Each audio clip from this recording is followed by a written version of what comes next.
Hey guys, welcome back to Cereal at Midnight. This is an amazing episode for me because we are talking about Knight Rider, the complete series on 4K. This is a huge deal for me because I've been a Knight Rider fan since I was a kid. I was of the age to be a Knight Rider fan. It was brand new, going out over the airwaves. I have a childhood memory of going to the local department store to pick up an 8x10 signed photo by Kit.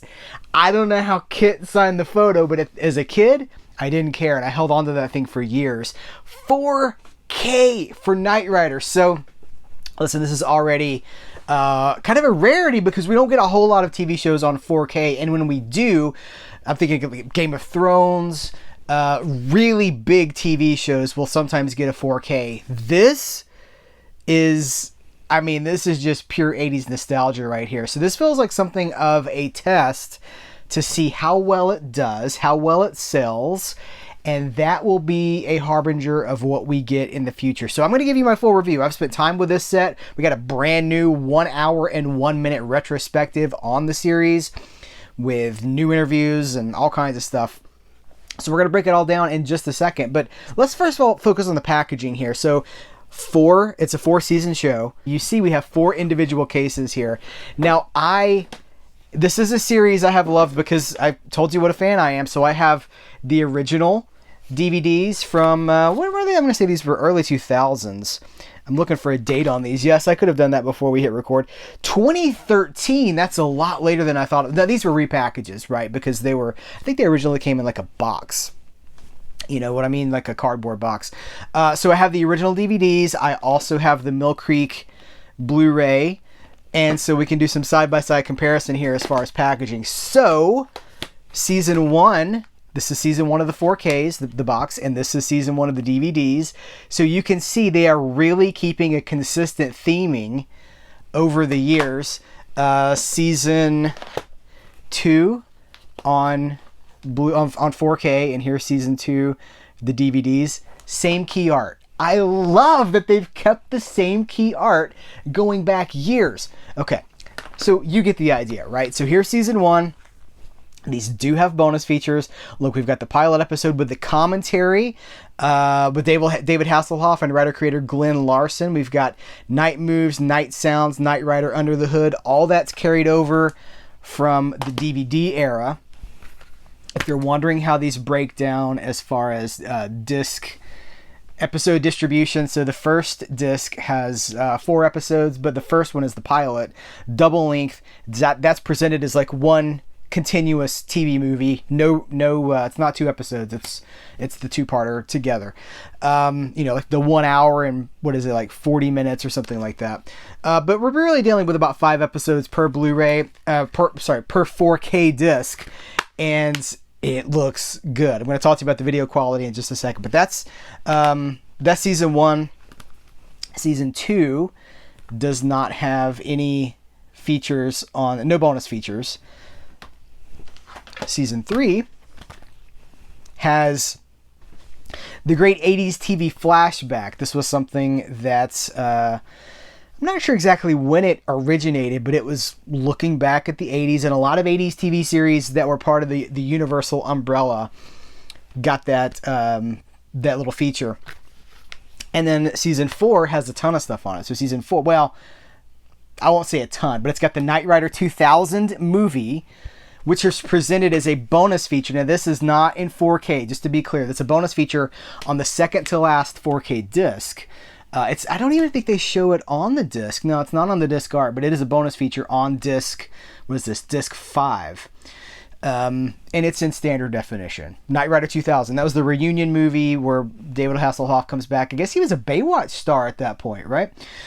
And then the last disc is a bonus disc that has Knight Rider Behind the Wheel, which is this brand new 2025 retrospective documentary, all new 1 hour documentary with cast and crew interviews revealing the stories behind the bold stunts, cutting edge tech, and how the talking car and a lone hero captured the imagination of a generation. Now, they don't have Hasselhoff, but there are cast members that come back. We're primarily dealing with producers and writers and series directors and the stunt guys, the stunt coordinators, the stunt team who worked on the car. There's behind the scenes footage of, like, you know, the cars, the jumps would always be so perfect, right? They would look great, and then they would show the car landing.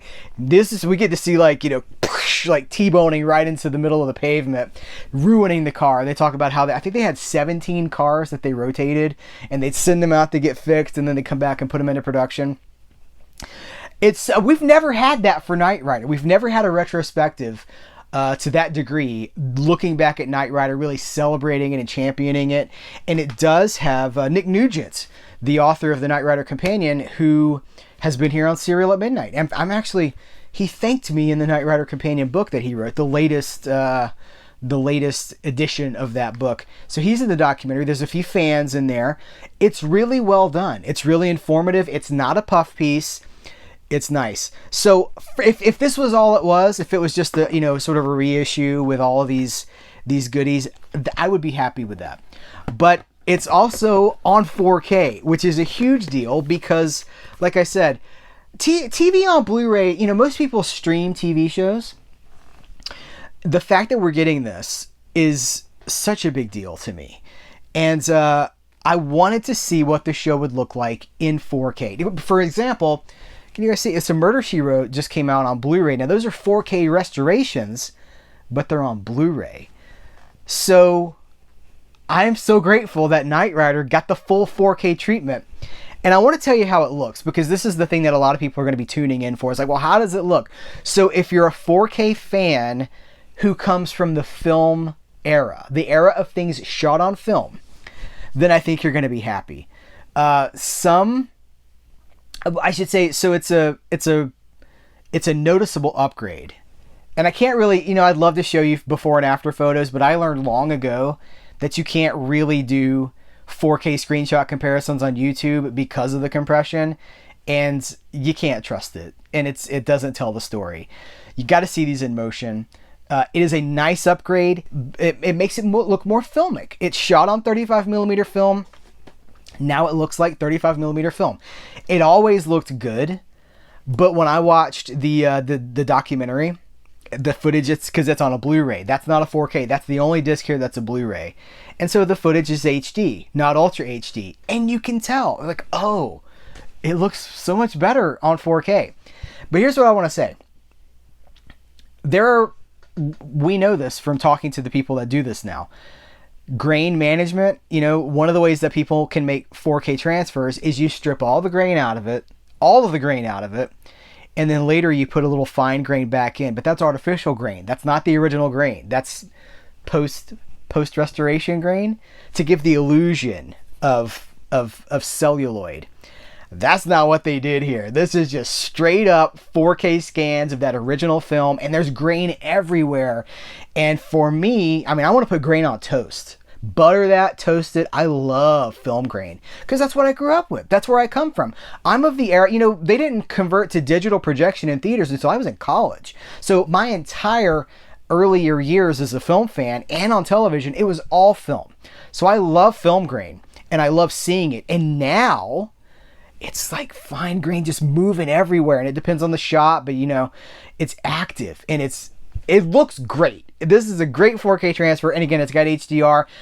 Step up from Blu-ray for sure. You will notice it, and I gotta tell you, there ain't no going back. So I'm very happy with it. Somebody's gonna ask me about, well, first of all, you're gonna ask me if you should upgrade your Mill Creek Blu-ray. I don't tell you how to spend your money, but I will say that these have no special features on them, and they also have stacked discs.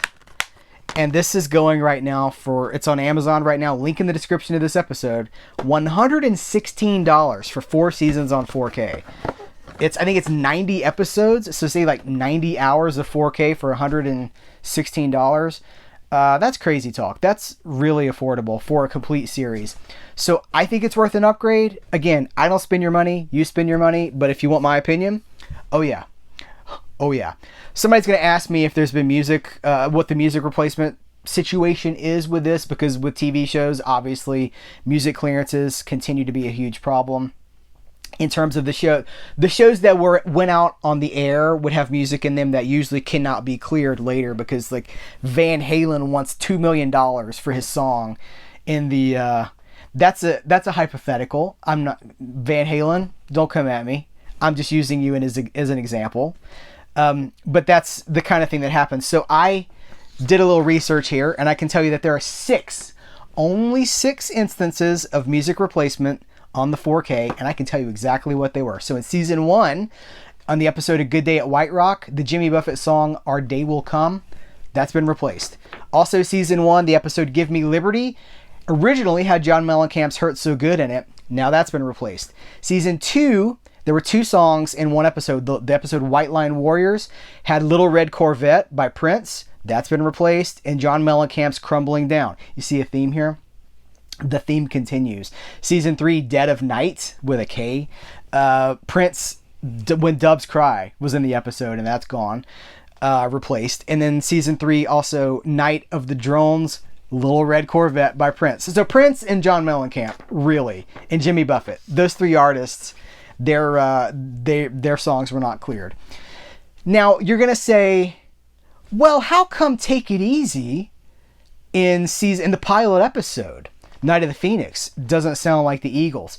That's because this show would frequently employ sound-alike versions of songs to get around some of those issues. I guess the music was probably cheaper if you could do a sound-alike. You're still paying the royalty for the music publisher, I suppose, but you're not paying the artist for that recording.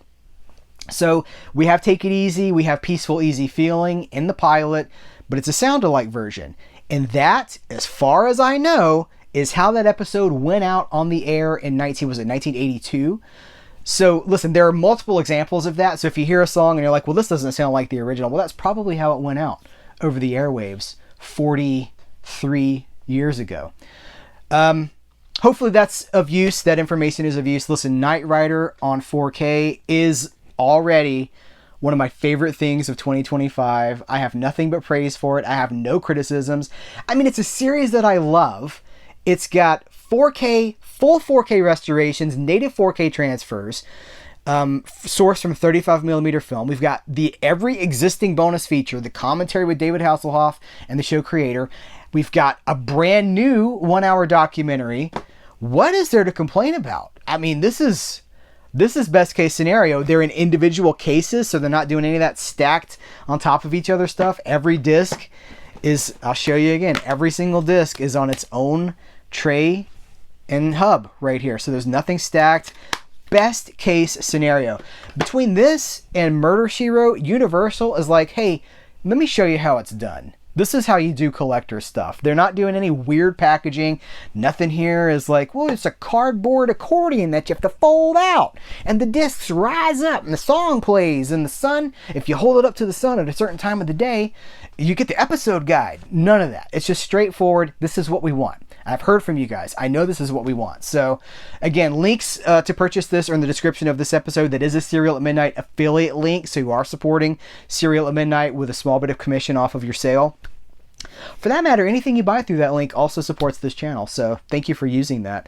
What do you think about Knight Rider? Do you have a favorite episode? Goliath? I mean, there's so much stuff that we could talk about.